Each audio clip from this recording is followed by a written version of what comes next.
Governo se lança comercial cabo submarino para operador telecomunicação Síria.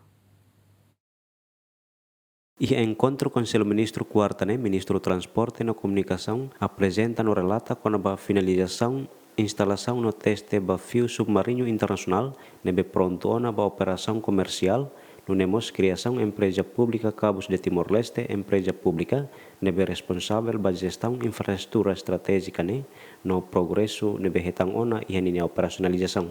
Apresentação na Rohan, o Sua Excelência Primeiro-Ministro no tempo para o tempo entre dia 20 e o dia 30 de julho, Sua Excelência no tempo livre para Itatuba ao lançamento. Sira só sabe ita, sira só sabe se TLP, depois sira fornece vai na comunidade sira. Agora, quando pergunta de ancata ba serviço estado-união, responde assim, também o Ministério mas responsabiliza. Mas ba comunidade em geral, operadores ou ISP sira. Operadores e todo day, TT, Telkomsel, Hotel Mor. ISP mas tem basic ronulu resin.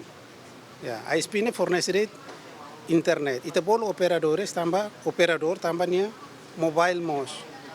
Mas bem, fornece internet. E a bibang apresentamos ação principal no programa Sira, nebe halau dadang, nebe inclui preparação para início operação comercial, reforça capacidade operacional empresa nian, aumenta redundância ligação internacional, hametin cibersegurança, nomos expansão rede fibra óptica nacional, o objetivo atu hametin conectividade digital nacional, no impulsiona economia digital. Aderto Simenes, Bemina Simenes, GMN.